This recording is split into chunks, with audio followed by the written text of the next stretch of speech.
This is Marcus Richardson, President and CEO of Rich Group Financial. We look forward to working with you and helping serve you in the financial service arena. So, what that really means is we're going to be able to help you with life insurance for your mortgage protection, make sure that's taken care of when you pass. We're also going to be able to help you for your final expenses to make sure your burial and things like that are taken care of. We also are able to help you with retirement. So, if you're losing money in the market and you want to stop losing money, you don't want to keep losing money, we can help you with that. And we also can help you with Medicare. So if you want to make sure you got all that taken care of, please reach out to Rich Group Financial. You can find us at richgroupfinancial.com, or you can also send us an email at richgroup28@gmail.com. And we'd love to serve you and help you and bring you into the family.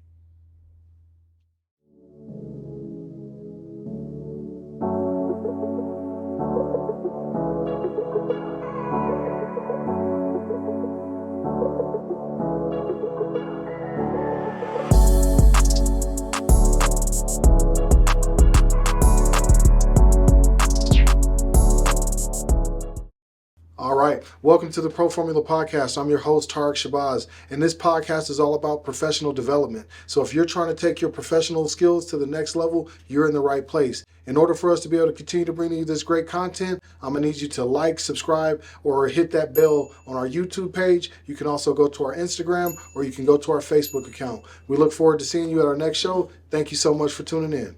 All right. Welcome to the Pro Formula Podcast, everybody. My name is Tarek Shabazz, and I'm your host today. And this podcast is all about helping professionals reach their fullest potential. And I'm super excited to introduce you all to my next guest. This man has been a mentor of mine since I can remember. He's who they call the unofficial mayor of the 5 Points. He's a philanthropist, an activist, a photographer, an icon in the city of Denver. I want to bring you all to my guest, Brother Jeff. What's going on, Brother Jeff? Thank you for having me. It's a great pleasure. It was great to see you, man. Always excited about all of the iterations of Tariq. Yeah, You do it, man. I appreciate it. I want to just ask you to get started. Like, when you hear all of these different titles, and I could have kept going, how does that make you feel? The unofficial mayor and all that. But it's an honor, when individuals recognize who you are and what you do for the right reasons. Yeah. I don't want to be known for the wrong reasons. That's I don't want to be known for leading people astray. I want to be known for, being an individual that is committed to humanity, but certainly to my community. And I always want to be rooted where I am and share the success with our community, because my success is our success. It belongs to all of us. And I think some people say that, but I really truly know that that's who you are, and that's where you are. Where did that come from? Like, where did that sense of community and sense of family, where was that rooted in? To me, community means coming together as one or as a unit. Yeah. And I was raised in a community. Like today, I think there's a lot of disjointed relationships, and people find community in a lot of different ways. Yeah. I was raised in a geographical Black community inside of Northeast Denver, which is in a state that is still, 97% white. Yeah. I was raised in a community inside of a white state that was perhaps 97% Black.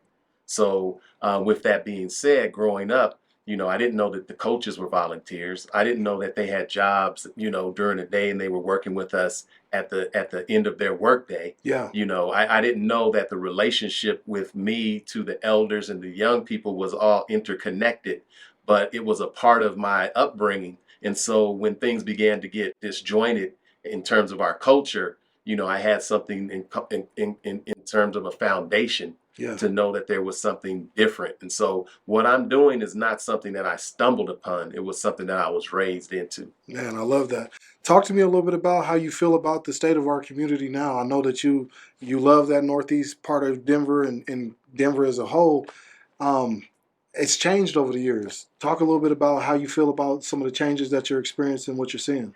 Well, what you're talking about is gentrification. Yeah, man. And displacement. And all of the iterations that go along with it. And so when I talk about like Northeast Denver, or when I talk about where I was growing up, I'm talking about Black people as a whole. Yeah. I was raised that I'm a part of, the Black community throughout the diaspora. Mm. It's just not this block. Yeah. You know what I mean? And so before people started saying, well, I'm from the East Side, or I'm from the Park Hill, or I'm from Aurora or A-Town, and all, to me, all community meant to me was, I'm a brother That's what Brother Jeff means, you know. And if you think about the brother aspect of it, it will pinpoint you to a period of time where our community was very strong as it related to our identity. Yeah. You know, we were going back and fetching it. And so, you know, when you think about legends in our community like Cleo Parker Robinson and, you know, all of those cultural icons, Opalanga Pugh, I could give you so many different individuals that I was raised through. Dr. Daddy-O, I was raised in Dr. Daddy-O's house, you know what I mean? And so I came up in a community of greatness. And so my heroes were next door to me. I never had to look at them on the internet or go find them because they lived way over there. They were a part of a culture where you couldn't live way over there, you know. And so now you've got a lot of individuals that was raised way over there because economically they were able to succeed in the broader culture, takes advantage of our greatest. Yeah, man. And then it plucks them away. And then they tend to not come back or not identify, you know, with where their roots are. You know, some don't even come and get their hair cut in the hood anymore, you know. And that's just a different piece because some say it's time to get up and get out. You know, that's what success looks like to them. To me, success looks like, you know, we come up together. You know, my struggles are yours and your struggles are mine. Yeah. And I don't feel comfortable outside of my culture in a way that I would like to spend a considerable amount of time away from my culture. And that's intentional, right? That's absolutely. That's intentional because, I mean, I was just on the 5 points earlier today and in the same spot that I remember going to when I was a kid and you were doing your poetry reading or you had all these different events that were going through there. How have you maintained and been able to stay in that same area? Like, tell us how that's come about. You know, one of the things that I think our community, you know, really may have lost sight on, and that's ownership. And I'm not talking about just ownership of your buildings and your assets, but ownership of your environment. Oh, yeah. And so when I came up, you know, I would say that 95% of our community was controlled by Black folks. Yeah. You know, that was your church, that was your restaurant, that was your social civic organizations, you know, that was your environment. That's what you saw. Now I would say 95% of Black people's existence is controlled by white folks. You know what I mean? There's a lot of asking permission. Can I? And, you know, it makes people uncomfortable when I talk about the reality in those terms because I don't hint around it. You know what I mean? I don't whisper. I'm not that person that says white folk. You know, I don't, or BIPOC, you know, BIPOC, which means everything but white, but I'm going to say BIPOC because it's more politically acceptable. Yeah, it's not, you know, we can't talk about the racial dynamic in this country, which has a racial foundation. That's right. So folks don't want to talk about it. I talk about it, but not from a standpoint good, bad, or indifferent. I just talk about it from the reality. And so what you saw when you came back to town was white folks penetrating a largely Black community, but you see it everywhere you go. Yeah. Which means to tell me that, you know, there's a concerted effort and a concerted plan and a concerted blueprint as it relates to developing a community that's not ours. Yeah. And so when we don't see that and we say, well, you know what? Everything is fair, everything is good, but you can't get a loan. You know, their realtor won't sell you a home in your own neighborhood. You won't pick a realtor that looks like you because there's something in your mind that still says we're not really that skilled in terms of how to execute. But every time you look around the corner, everything that's of greatness, you will find a Black person right there. Involved in it. Or doing it, or running it, or training someone to do it, and they're not being recognized. Black folks just figured out that Black women put white men on the moon. Yeah. Through the movie Hidden Figures, yeah. And like, really? That's what we should be celebrating. But what we have done, and no shade, but because we keep it real. Yeah. What we've done is we celebrated the back of the room. You know, we celebrated the parts of our culture that are stereotypical. Yeah. And I don't think we've elevated those. Outside of our control has elevated the back of the room, you know, the stereotypical elements, the undesirable elements, and made it appeasing to individuals as opposed to saying now in just a few years ago, we learned that Black women put white men on the moon. Crazy. You know, but we're quick to say how many folks have been shot, how many, you know, how many's in prison, you know, how many of this. We love to quote those kind of stats. We got those stats for days. And we get it. You know what I mean? We get it from those who point the lens that way. Yeah. They never point the lens that way in their own communities. They point the lens that way in our communities because we don't control our communities anymore. Outside of our communities tells us what's desirable. How? And this is, we could go on and on. Like this is who I grew up learning from, y'all. So that if those that know me, he's part of the reason. This is the way I was raised as a kid. I remember, like, during Ramadan, I wasn't able to go outside and go to recess, and my mother would have me legit write an essay that was not being graded, but by anybody but her, on different figures. So I grew up very culturally understanding, but how do we get back there, or will we ever get back there, or are we just too far away from getting back to that point where we have this idea of us as a community? No, we're there. I mean, of course, geographically, you could see across the country been displaced because of gentrification, and that's a class dynamic. It's gentrification is economic warfare. Yeah. And so what it does is it devalues areas, and then it allows capital to come in and get it at a very reduced rate. Yeah. And then the cycle continues.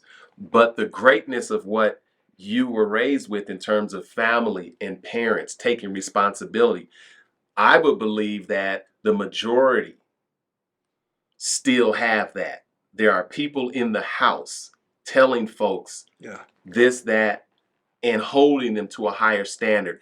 Even if some are not listening, they're still hearing it from someone in the family that's pulling them to the side and saying, let me share something with you. Let me look at this. Let me talk to you. However, because we've lost control of those who authorize our existence, then the lens is pointed in a different direction, and they don't see inside of Tariq's house that his mother, his father, is saying, here's the assignment as it relates to this house. That's right. I like that. We get the assignment as it relates to someone else authorizing what we should know and what we should do. And so now you have individuals that may not have a knowledge of self. They don't know which books to read. They may not be reading at all. So when I run into someone, I'm generally going to ask, what book you read? What are you doing? I'm going to drop a jewel in some subtle way. You know what I mean? Because inside of our very existence is greatness. Yeah. And we're always looking for someone to polish that or to bring that forward. And I don't care who it is, because we're created by a majestic creator that is so dope that there's not two things the same anywhere, anytime. Then I know that when we're dealing with the human element, we're dealing with greatness. So those who would say that we're not great, I put that on mute. Yeah. And I focus on who we are. You know what I mean? Yeah. And so where are we at in the dynamic? It's up to you and those of us who know to remind. I like that. Just to remind and say, you know what? You may not hear me now, but you're going to remember what was said. And when you're ready to hear more or whatever, someone else might say, and it'll be like, oh yeah, I remember. It was the seed was already been planted. So we just have to keep planting seeds and know that it's there, and what we focus our attention on. You know what I mean? No matter how dope this internet is, no matter how advanced individuals are in science and technology, they can't spin a planet at 1,037 1/3 miles per hour in space, hold up by nothing. They can't take 6 septillion tons, which this planet weighs, and hold it up on nothing. You know what I mean? They can't have us wake up and say it's your day to turn on the sun. Yeah. So sometimes we be misdirected and focused in the wrong direction. You know what I mean? I can appreciate what is in front of me, but I also have a greater appreciation in terms of what I look at. And when I see us as a community, when I see us as a people, when I see humanity in general, I see something that can't be replicated or duplicated. And then I can walk and say, that's dope. You know what I mean? And so when I look in the mirror, I could look at myself and say, you know what, that's dope. That's right. I love that. I remember culture, I would say, has always been something that's been on your heart. You got a cultural center that's been in the 5 points. We're going to get into that in just a second, but you always were on the music scene with the jazz. You always had paintings and photography, and you also. I remember going and listening to like the spoken word. That was something that was normal to me because of you. Where did this artistic, creative where was that birthed from? I understand that you lived in a great community that Yeah, yeah, had artists and all of that, but we all don't go to that. right. How did you get drawn into this creative place that you live in? Well, you gotta remember there was a time where folks were going back to their roots. There was a show, it was on television for 7 days straight called Roots. That's right. You know what I mean? And it was the most viewed series in television history. Yeah. But what it did was prick consciousness, Mm. it educated, and it created pride, and it also created shame. It had this country wrestling with the realities of the foundation of how race relations came into existence. Yeah.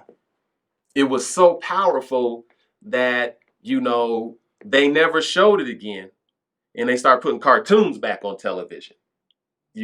So in the wake of that, we're talking about the Black Power movement, we're talking about the Black Power struggle, we're talking about the Black freedom movement. All of that was in this period of time. We're talking about the drums, we're talking about the sounds, we're talking about the afro, we're talking about brother, you know what I mean? I was raised in that way. You know what I mean? You're talking about Cleo Parker Robinson in the dance. You're talking about reaching back. You know what I mean? Yeah. You're talking about the last poets. You're Mm-hmm. talking about everybody who had an instrument in school, everybody playing something. You know what I mean? You're talking Yeah. about Earth, Wind, and Fire. Keep your head to the sky. You're talking about ain't no stopping us now. Say it loud. I'm black and I'm proud. You know what Yeah. I mean? Absolutely. Ready for the revolution. You like all of that. Black Panther's free lunch program. Healthcare in terms of sickle cell, and all of the different fighting to be included in the country. And in the wake of assassinations, Yeah, man. Malcolm and Martin and the Kennedys, and you're talking like it was thick. And although I wasn't of age at that time, I was in the midst of that, watching in the same way you were watching. And so what came around in my generation was first generation hip hop. Don't push me because I'm close to the edge. Yeah. You know what I mean? And so that's the political consciousness of the music, or the fun of the music. Have you ever went over a friend's house to eat and the food just wasn't no good? The Sugar Hill Gang with the Pow Pow Boogie and the Big Bang Bang. All of that stuff was my generation. They're doing 50 years of hip hop, but those were the seeds. But you got to remember with the music was on the heels of like chic good times. Those folks that were playing instruments. So there was a transition.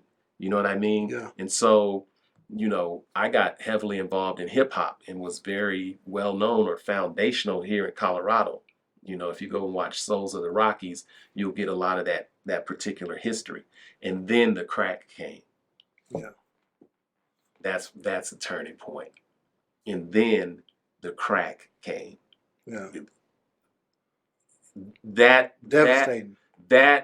we can never underscore the devastating impact that crack came along with the guns. Yeah, man. In the same way the indigenous were hit with the alcohol and the guns. Yeah. You know what I mean? Which led us to a crisis that we weren't prepared for, addiction we had never seen, behaviors that were not even in our mindset that are now normalized today. So I know the difference. When I grew up, there was no such thing as a drive-by shooting. That's right. There was no such thing. Yeah, if it was an issue, we gonna meet up. We might have your group against my group, and we was knuckling up, and that was about the extent of it. Yeah, right. yeah. Maybe a stabbing every now and again. Yeah, I mean, every community has conflict, but guess what?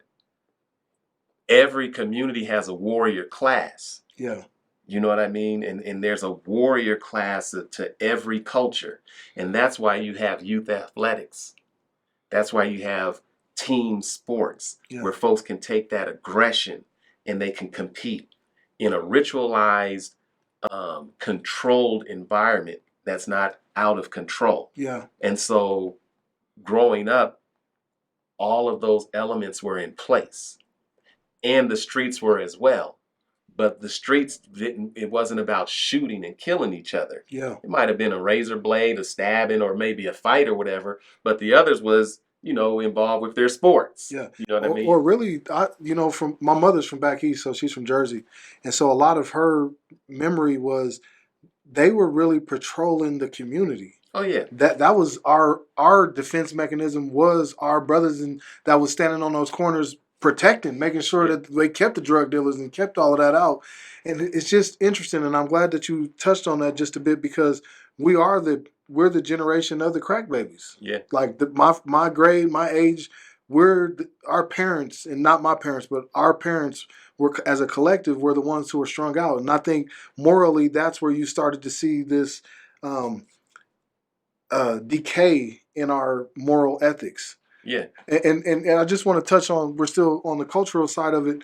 So when you see the music that's being made today, and the type of style of hip hop that's about drug abuse, disrespect to our women, I mean, where are you at with that? But see, one of the things that, when you talk about the cultural center, Brother Jeff's Cultural Center came on the wake of the community house. Okay. There's a place in Fairfax, 28th and Fairfax, called the Community House. Communities always have a gathering place. Okay. You know what I mean? And so every generation seems to have its own vibration. You know what I mean? Yep. And so while blacks was moving on up, or we was coming together, and there was no stopping us now, then that threatens something else. So the opposite of that is, how do we control that moment? And that's when the drugs come in. You know what I mean? That's when the unity falls apart, because our unity is more powerful than a nuclear bomb. And I saw that as one of the organizers of the Million Man March. And so when you talk about the current music, I would have to ask your generation and other generations, because hip hop and our artists have always been honest articulators of what's going on. Sure. You know what I mean? And so, if death and destruction is taking place, then that rhythm and that sound is going to be mirrored with death and destruction. And then you have an outside force that continues to stir it up for profit. You know what I mean? And so there are those that are honest about their experience. Someone like yourself who grew up and by high school had multiple murders of close friends. That's a different song. Absolutely. Your song ain't, keep your head to the sky. Yeah, man. Your song is like, what the fuck happened? Yeah. That's right. Ain't this a bitch? As a young person, 14, who just got their best friend murdered, their songs ain't swing low, sweet chariot. It ain't gospel. It ain't nothing. It's like, man, what the fuck, And then the beat, boom. And it's like, and then the other person's like, my homie got killed too. Fuck yeah. It's like, it gets real. Yeah, man.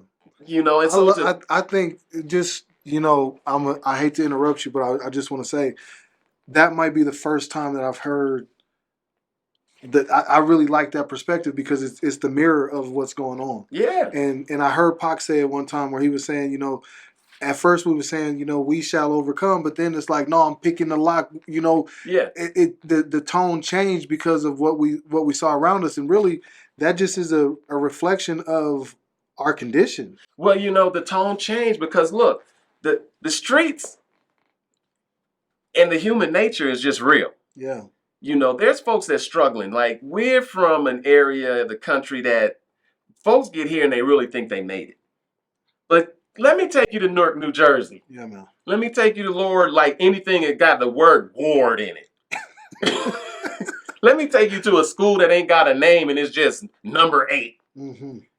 Like, let me take you to a street ain't got it's just L.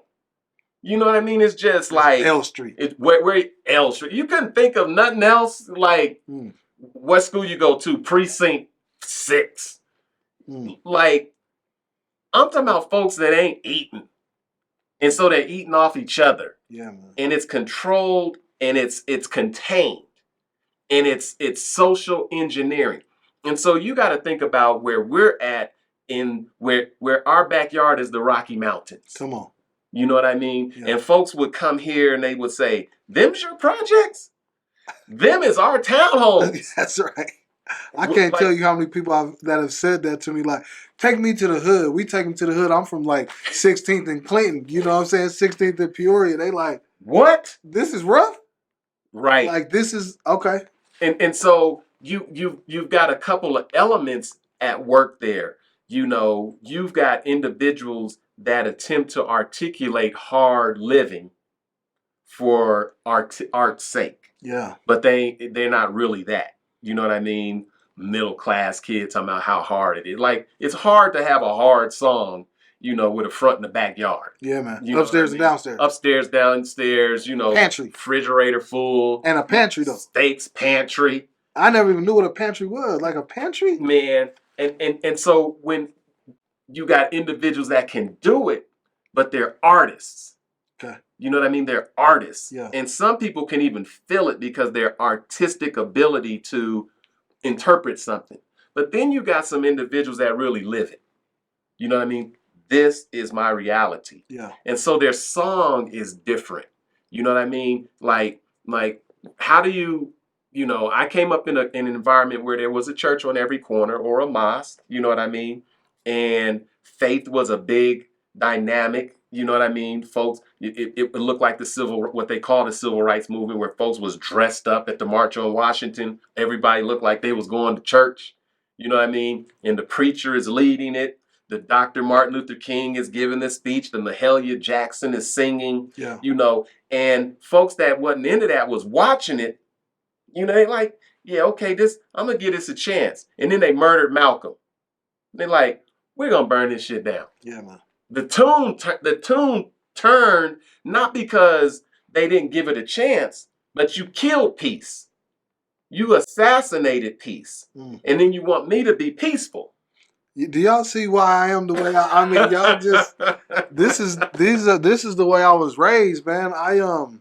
This show is called The Pro Formula, and so I want to talk about, how does Brother Jeff, how do you measure success?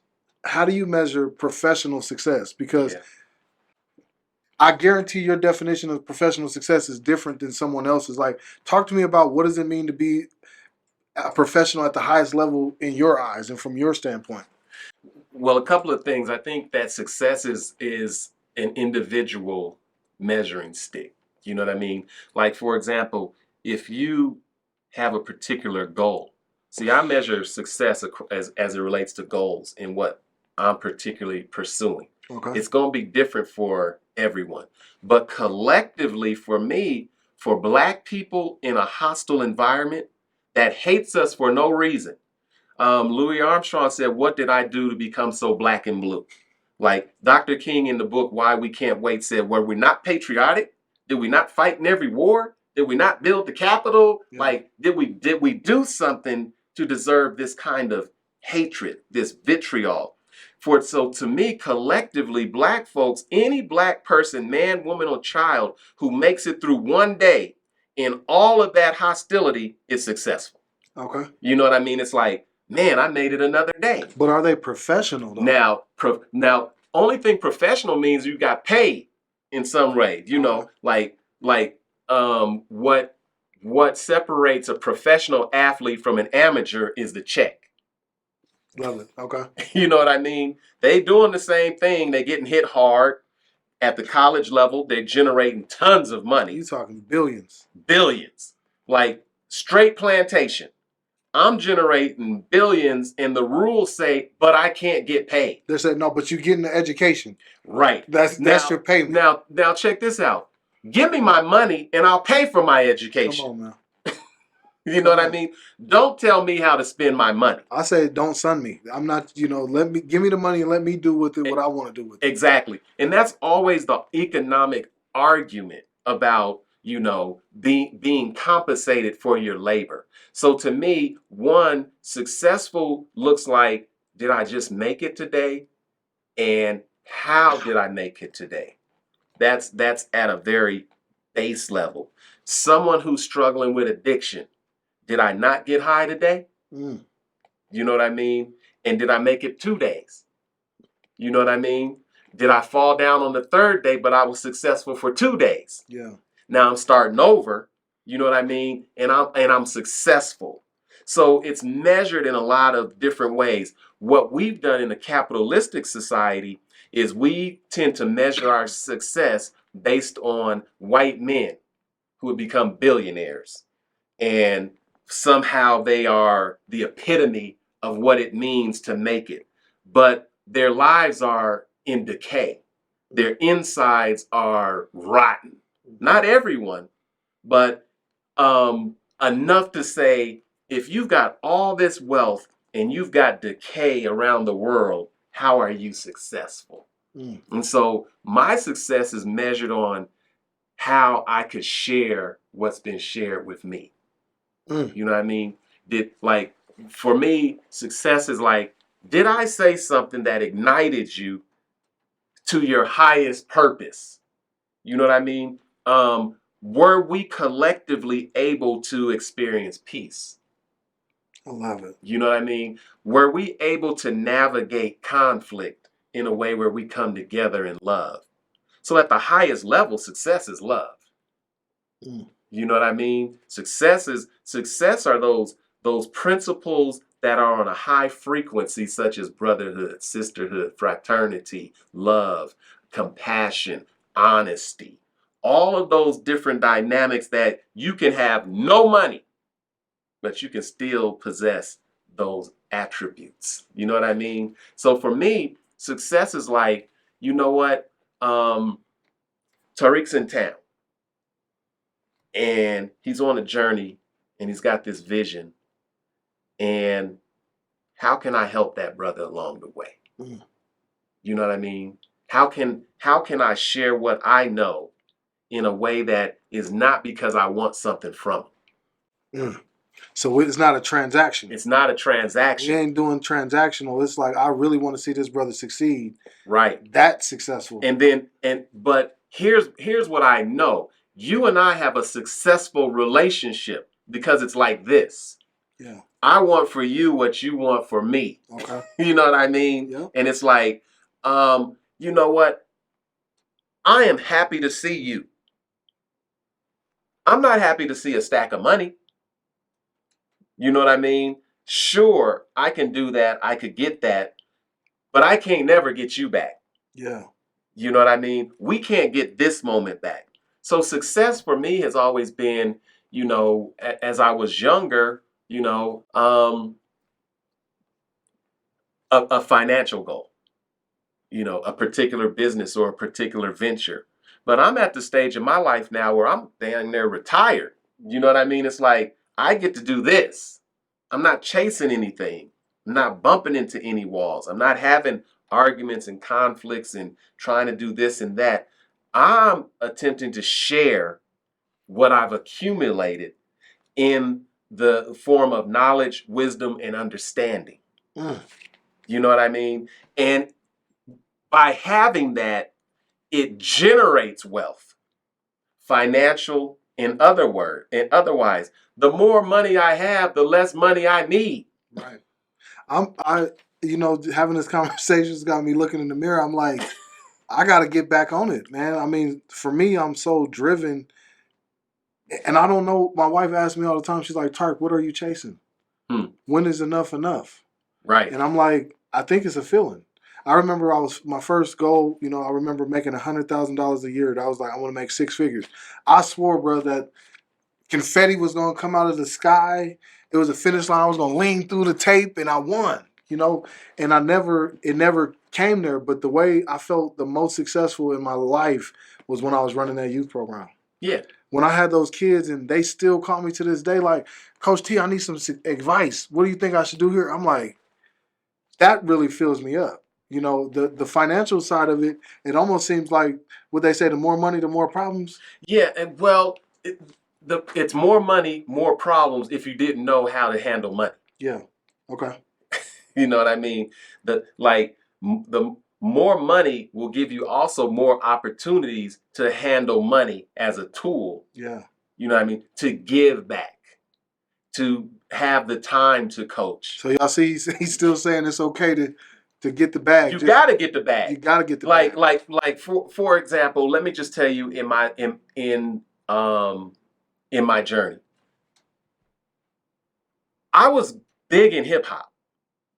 I'll show you the pictures. You could go and watch the Souls of the Rockies, etc. I was working with the Ice Cubes, the Public Enemies, you know, the Jazzy Jeffs, the Fresh Prince, the Kumo D's, the Grandmaster Flashes and the Furious Five. I was booking and doing all those different things long before I was booking a Mary Baraka and the Poets and Jessica Care Moore and working with the Kwame Ture, aka Stokely Carmichael, and Congressman John Lewis and Muhammad Ali, and I could go all the way down a list of individuals, Dr. Vincent Harding, all of these individuals that I've been blessed to, learn from or be with, or the places that I've traveled in terms of being in South Africa when Mandela was released from prison, and then also being in South Africa when Mandela was released from the body. I was there.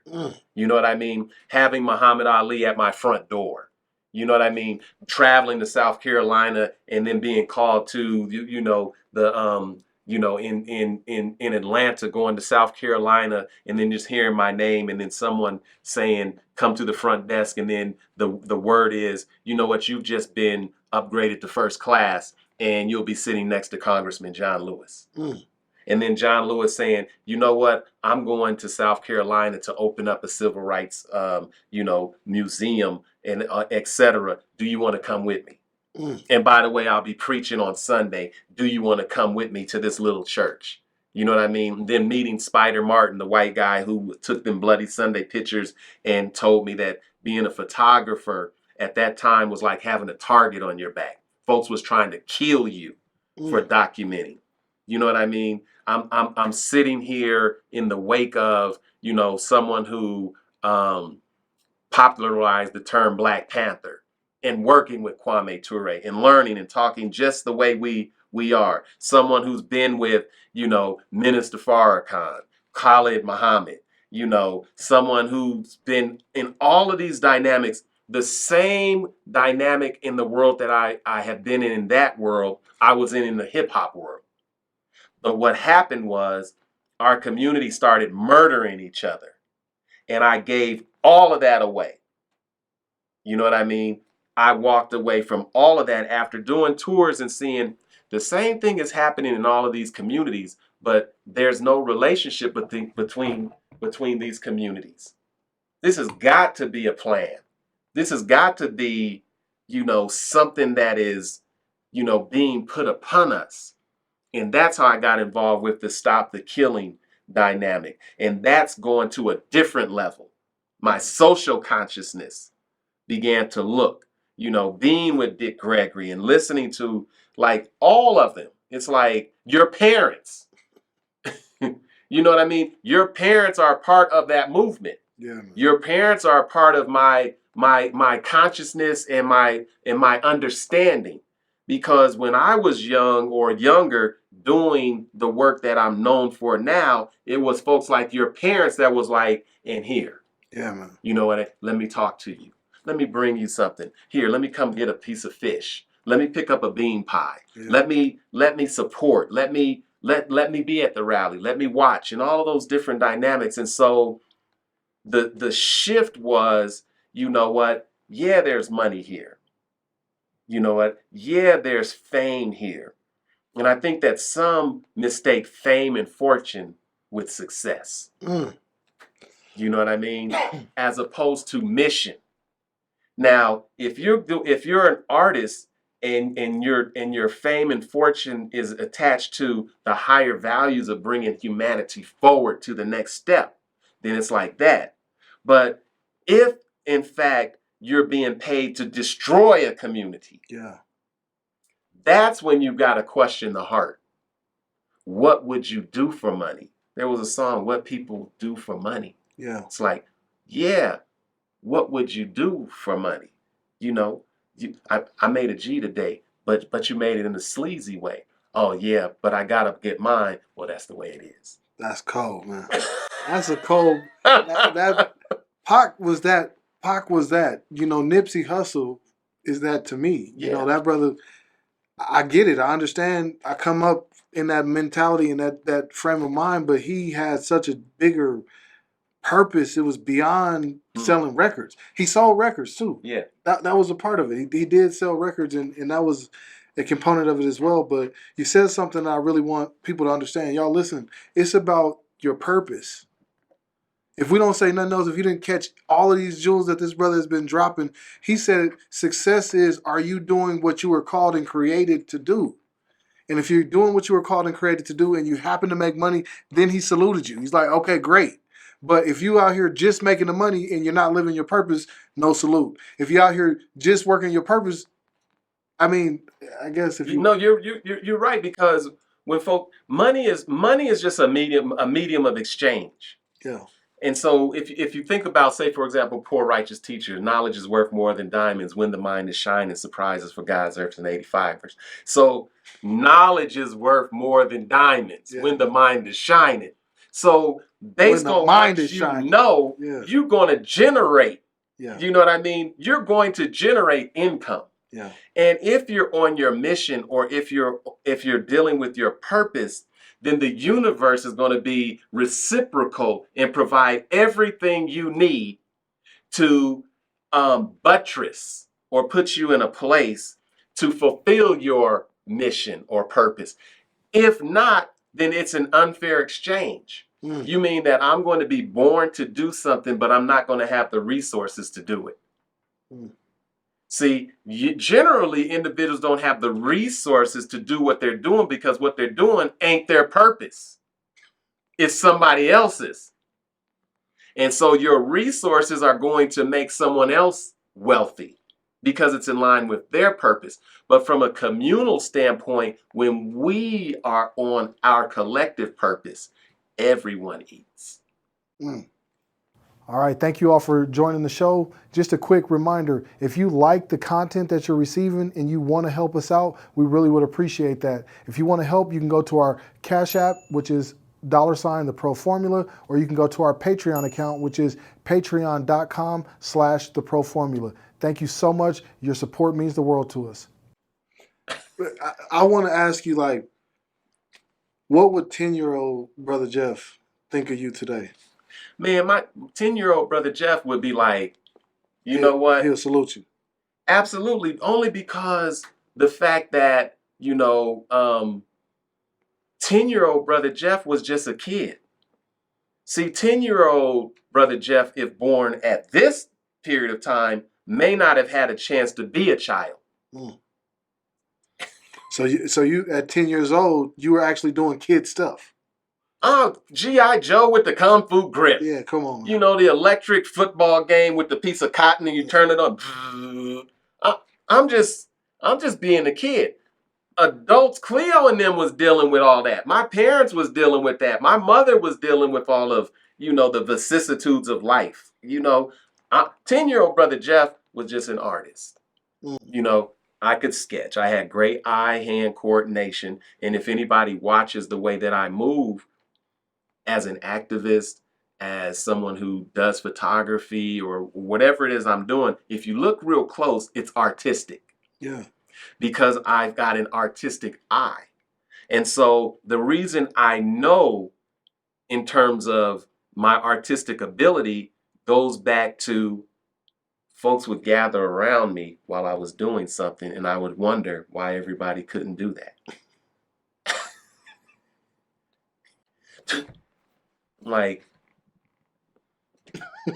And folks is fascinated. You know what I mean? It's like, oh, that's called a gift. Not the fact that everybody is looking at what I'm doing. Everybody that's looking also has a gift. It may not be that. Yeah. Because back when I was playing with the Pirates, my gift was not athleticism. I was on the team. I'm like, you're gonna run past me or you're gonna juke me or whatever, and I'm gonna be like, you're great at that. That's right. You know what I mean? You got me. This brother is going in right now. You I'm know, talking you about, got listen, me. You blew past me or what?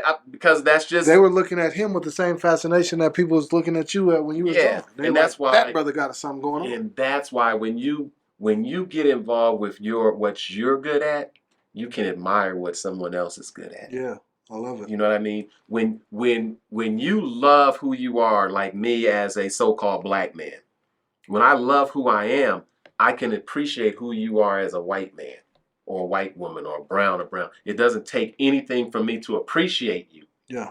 And then I'm not held hostage to your negative stereotypes because I know more about me than you could ever know about me. Yeah. So my secret formula is this. No one on the planet is going to outdo Brother Jeff being Brother Jeff. That's it. That's the secret sauce. You're going to beat me being you. You're going to beat me being you all the time. Whoever, if you're watching this, I'm never going to outdo you doing you. And I don't care how you do it. You might do it like in a loving way, a moving way. I might emulate it. I might try and spit that bar that way. I might try and twist my thing. But I guarantee you, give it a shot. And you try to outdo Brother Jeff being Brother Jeff and being where I'm at and being where I've been, and even put together scholastic dissertations about Brother Jeff, and I will smoke you every time. I don't care what you put in that formula. I don't care what you put in that report. I don't care what you put in that dissertation. I don't care what you say about black people and whatever, blah, blah, blah. You're not going to outbe me. Where did this how do let me ask it this way. How do people develop that self-identity that says I'm okay with who I am? Like, I think we're in such a social media driven world where we're looking at other people and we're seeing what other people are doing, that we're constantly doing this and we're not doing this. I don't want to ask you, how did you become Brother Jeff and fall in love? But like, for somebody that's watching the show that's like, I want to be my true authentic self, but it's never paid off. Yeah, because I think you got to figure out what paid off means. If the highest principle is love and you love yourself, you are compensated. Yeah. Like if you feel good about yourself, you know what I mean? You're like, okay, that radiates. People want to figure out how to be around you. There are certain people don't want to be around. That's right. Like you have to figure out, are they happy to see you coming or are they happy to see you going? When you walk in the room, do you give the energy or do you take it away? Exactly. And so my thing is, everyone has this, but it's buried. Sometimes it's buried against guilt and shame or conditioning. Sometimes it's buried against bad choices or behaviors or something that you've done that you can't forgive yourself. You know what I mean? That's why you had Ramadan. A whole period of Ramadan ain't nothing but forgiveness. That's right. Like, we all have done some of the most dumb stuff. You know what I mean? There are people we got to walk up to and be like, you know what? I apologize. Yeah, man. That wasn't my higher self. You know, on any given day, I'm trying to do the best I can with what I got. You know, I got caught up out there. I did but you know what? I'm better now. But people are going to hold you hostage to that moment. That's right. And so the problem is, in terms of how you get there, is how many people do you let hold you hostage to yesterday? Like, you know what? You can talk to me. You can talk to me about different dynamics of my life, and you might have me stuck in a period. But right now, I'm in 2023. You know, you can remind me about something, but you can't hold me there. Yeah. And then if I fall down, you can remind me of the greatness and say, you know what? Let me remind you who you are. You're great. Really? Yeah. Remember, boom, boom, boom. Like, elevate as opposed to putting people down. And so, you know, we all got dual natures or whatever. whatever you water is going to grow. If you water your greatness, it's going to grow. You water the negativity in it, it's going to grow. Yeah, man. Water the Water your greatness. greatness, boy. That's his bar right there. This brother Water been your dropping so greatness. many bars.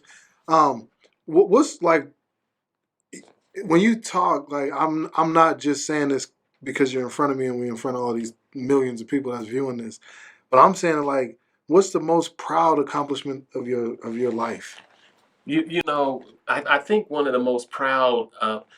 I'm going to say one of the most proudest moments Okay. of my life is my mother telling me I never gave her any problems. Mm. So you were well behaved. I may not have been good. I didn't give my mother no problems. And it might have been based on I don't want them problems either. That's right. But my defining moment is the relationships. Not maybe what I've done, but you've coached, you've done so many different things, and now those individuals have children, and they introduce you Mm-hmm. to their children. They're like, this one made a difference in my life. Yeah. I get so much of that. Like if you come into the cultural center as you have, you'll see all kinds of awards, all kinds of accolades. But that is all a representation of us as a community. That means that I'm held to a higher standard. You know what I mean? I hold myself to a high standard, but I do it because I also represent a people. Yeah. You know what I mean? I don't want to let my people down. I don't want to let my community down. You know what I mean? I'm not like that. That's what drives me. I want somebody to say, you know what? That one helped me along the way. Like when I ain't gonna tell y'all how old I am. If y'all know me, y'all know how old I am. But like when you see me coming back through there, and that reverence and that admiration, that sounds like what you're talking about? Like It's exactly what it's talking about. see people that you indirectly or directly mentored and developed, like coming back to you saying, "Man, thank you, Yeah. I love you, I appreciate you," and trying to somewhat emulate the example that you set. That's the reward. That's success to me. Because when you tell me you love me, and when you say that, um, you know, I've impacted your life in a positive way, that means everything to me because I don't want to do anything that takes away from that. Mm-hmm. You know what I mean? I don't want to. I don't want to take advantage of. I want to be like, you know what? There are lights in this world, and I see you as a light. Yeah. You know what I mean? And I want to protect that, and I want to be able to say, well, you know what? This was my investment, Mm-hmm. not this. I've got this, but I've got so many investments now that at this age, folks come out the penitentiary. They'll bring the homie up and say, you know what? Thank you, brother Jeff, for telling me to stay in school. That's what I'm trying to do. You know what I mean? All of those little different things, folks that became doctors and incredibly successful business individuals, and it's all because of an investment of time. It didn't cost any money. Like a lot of folks now are talking about how much funding they got to get. That's cool. Get the funding. You need money to do what you need to do. However, it doesn't take anything to pull a young person aside and say, how are you doing? Yeah. If someone is like watching this, they're like, I'm trying to get started. I want to get an activist, or I want to be like, what would be some advice for somebody that doesn't know how to get started? They got the fire, they want to help, they want to get out there, but they don't necessarily have the know-how. What would just be some simple advice that you would provide to them? I always tell folks about three things: identity, purpose, and direction. First, do you know who you are? Identity, number one. And then purpose. Why am I here? Mm. And then direction. How do I get to where I'm going? That's where the mentor comes in. A good mentor is not going to let you keep bumping in the wall unless they're using it as a teaching tool. Someone will pull you to the side and say, well, let's go this way. Some of the best advice I got from you, I'll never forget it. I've always been ambitious. You know this. Of Ever since course. I was young, I was ambitious. And I remember coming to you and I remember asking, I ran like 5 ideas at you at one time. And you was like, whoa, whoa, whoa, T. Like, you got to start with one and do that one really good. And then you add on to that. Yeah. But you trying to do 5 things at the same time, like, you overwhelm me just by saying all the things that you want to do. Like, start with that one thing. And that's something it's funny I use that. Like, if people heard me give you the credit, they were like, I say it so much now Yeah. that they would think it was me that said it, but I actually got it from you. And I think for me, that was like a defining moment in our relationship, because you said it so cool. I love it all, T. You got a lot of good ideas, but you got to start with one of them. Yeah. And take that first idea and then make that work and build on that. That's that's like when you talk about, getting to the next level, you're talking about a pro formula. I don't know about anybody else, but most folks that are high functioning and very successful in a lot of different ways, they can do a lot of different things. And then they're also sometimes piled on by individuals who take advantage of that. You do it, you do it, you do it, you do it. No, you do it. Because they can count on you. And you'll be so busy being counted on, you can't focus on what you're doing. Mm. And so a pro formula is the ability to say no. Mm. Try it. If you want to test a relationship, say no. And then see how that response is based on you not being able to be what someone expects you to be For them. For them. You know what I mean? And so I'm one of those individuals that's a visionary. If you give it to me, I can see it. You know what I mean? Or I could see the potential and the possibilities. And then my mind will start doing all of this. But I can only do one thing at a time. And so a lot of folks who are attempting to get to a certain level, they're doing so much that they're not doing anything. Yeah, it's motion versus progress. Yes, and so they got a lot of. It's like you running on the treadmill, but you're not going anywhere. Like, yeah, you got a whole bunch of motion. Yeah, but progress is actually getting out there and making step and moving forward. My thing is, if you want to be successful, first of all, figure out what you want to be successful at. If I tell my mind I want to be successful, my mind is going to be having a question mark. But I tell folks in terms of a pro formula, write it down. Mm. Write it down. Like WID.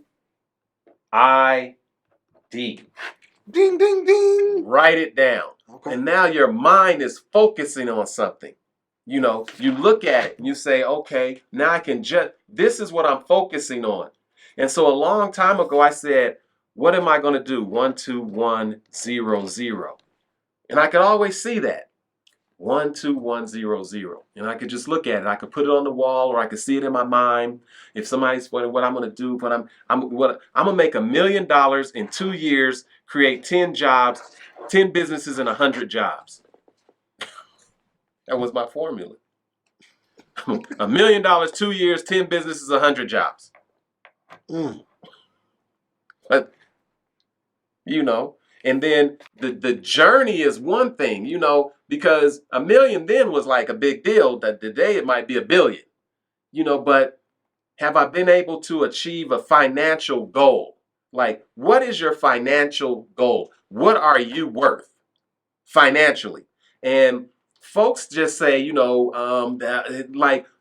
what do you know how to do that someone will pay for?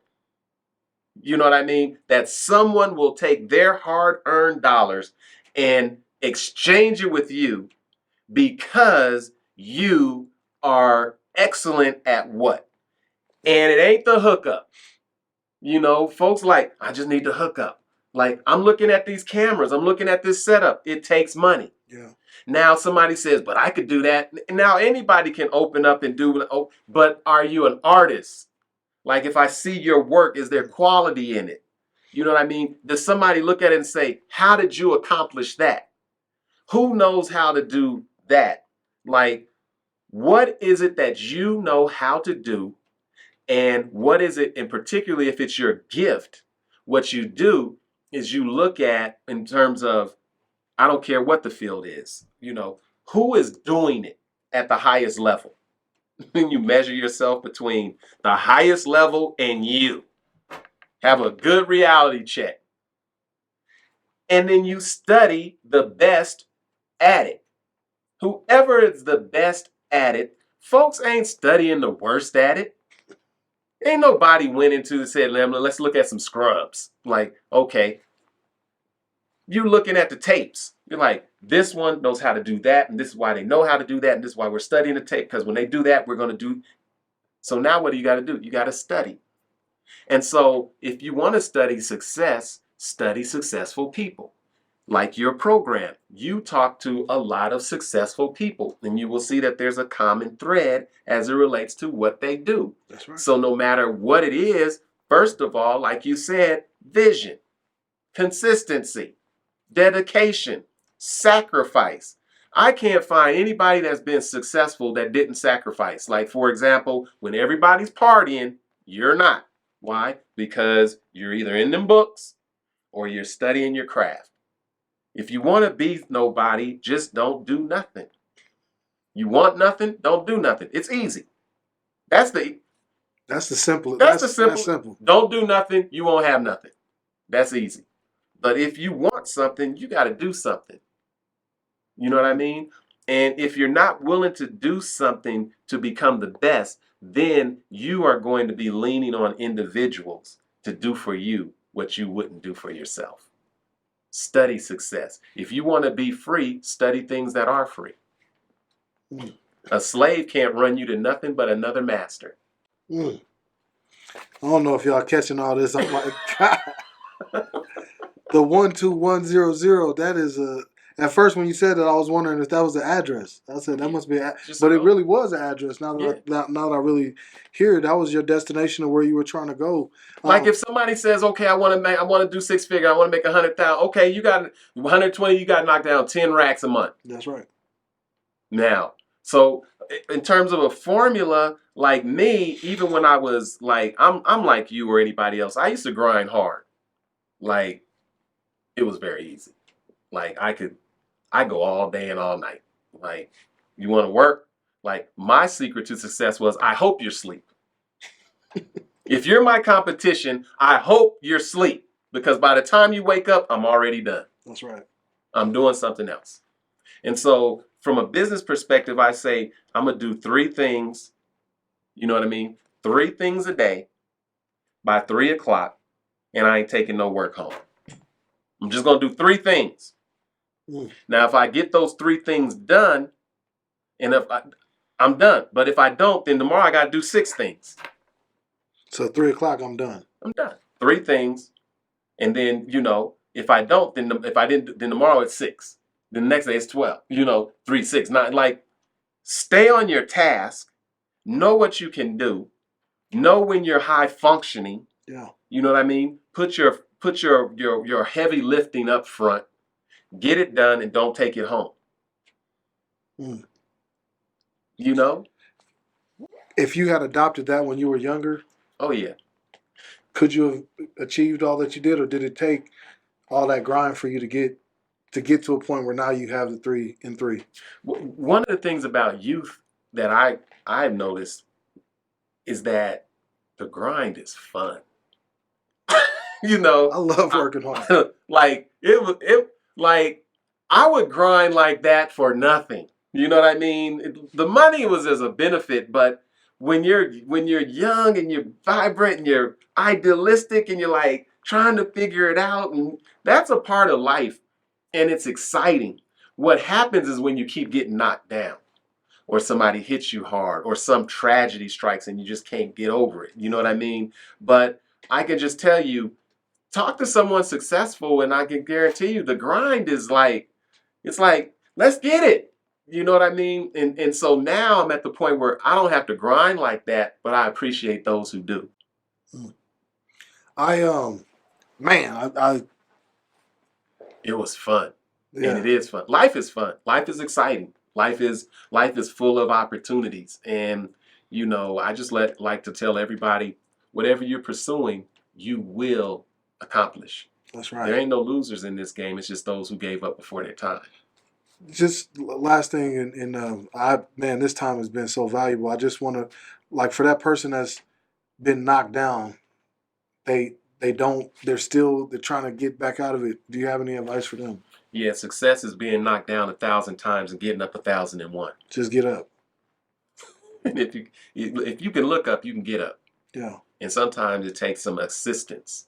You know, a lot of people who are high functioning and high achievers, they got to do it themselves.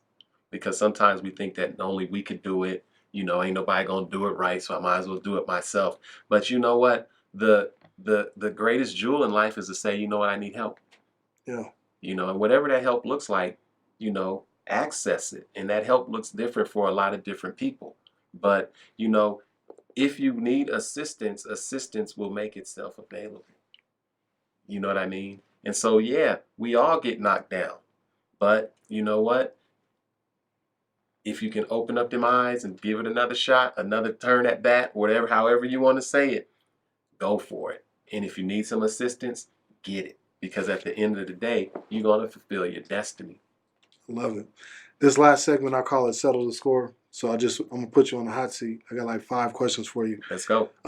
Who had a bigger impact on culture, or would you say that you resonate with more? Was it Dr. King or Malcolm X?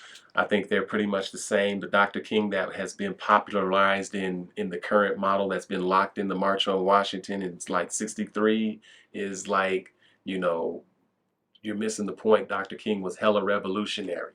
You know what I mean? He was radical like Jesus. And so was Malcolm. So Martin or Malcolm, I would say both. You know, in the world you need tree shakers and apple catchers. Somebody got to shake the tree.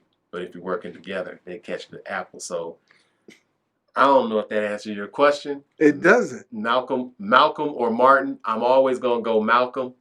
However, I appreciate Martin. Absolutely.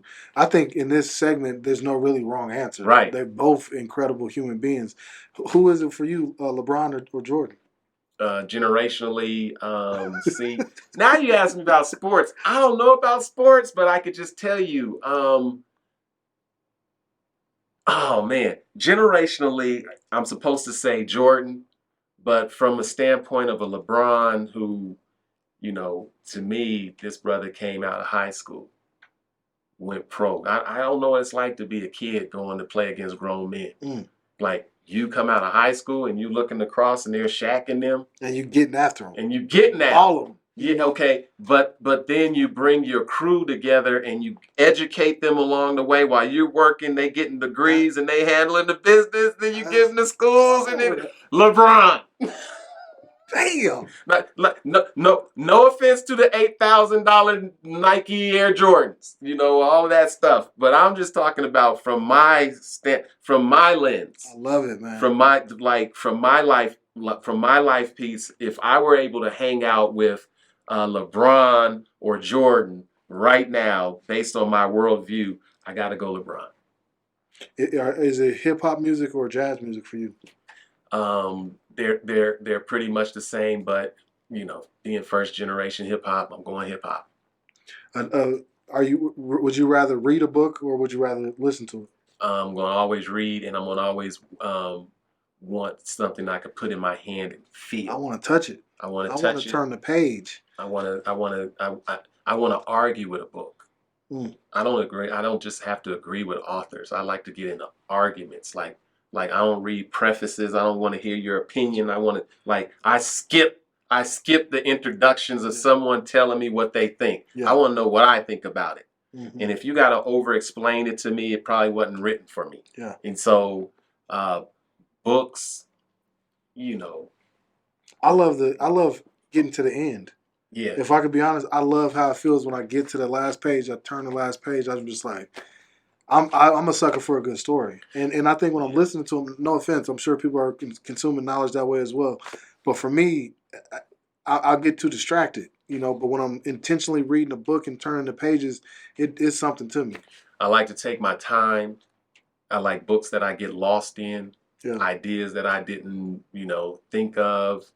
It's a world of discovery. That's why I believe, the first the first